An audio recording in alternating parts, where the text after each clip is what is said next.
ایک لڑکی نے سوچا کہ اگر میں اچانک اپنے خامند کو یہ بتائے بغیر چلی جاؤں کہ میں کہاں جا رہی ہوں تو ان کا رد عمل کیا ہوگا۔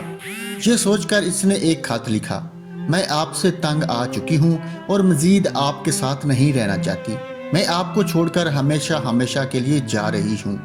یہ خط لکھ کر اس نے سائڈ ٹیبل پر رکھا اور خود بیڈ کے نیچے چھپ گئی۔ جب اس کا خامند واپس آیا تو اس نے خط پڑھا۔ پہلے اس کی پشت پر کچھ لکھا اور پھر اس نے ناچنا اور گانا شروع کر دیا۔ وہ خوشی سے دیوانہ وار ناچ رہا تھا۔ اس نے اس طرح جھومتے ہوئے اپنا فون اٹھایا، کسی لڑکی کو نمبر ملایا اور بولا: جان، آج میں بہت خوش ہوں۔ میں اپنی بیوی سے بہت تنگ تھا۔ آج مجھے اندازہ ہو گیا ہے کہ اس سے شادی میری زندگی کی سب سے بڑی غلطی تھی۔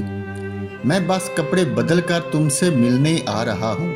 اب بس تم ہوگی اور میں ہوں گا، اور رقص میں سارا جنگل ہوگا۔ اس کے بعد اس نے کپڑے بدلے اور گھر سے باہر چلا گیا۔ اس کی بیوی کچھ دیر بیڈ کے نیچے ہی لیٹی رہی، منہ پر ہاتھ رکھ کر روتی رہی۔ آخر ہمت کر کے باہر نکلی۔ پھر اس نے سوچا کہ آخر اس کے خامند نے خط کے پیچھے کیا لکھا تھا۔ اس نے کاغذ پلٹا تو وہاں لکھا تھا: پاگل عورت، بیڈ کے نیچے سے تمہارے پاؤں نظر آ رہے تھے۔ میں مارکیٹ سے دودھ لینے جا رہا ہوں، 10 منٹ میں آ جاؤں گا۔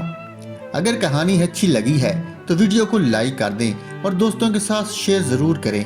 مزید اچھی کہانیوں کے لیے یوٹیوب چینل کو لازمی سبسکرائب کر لیں اور ساتھ لگی بیل کو بھی ضرور دبا دیں۔ شکریہ۔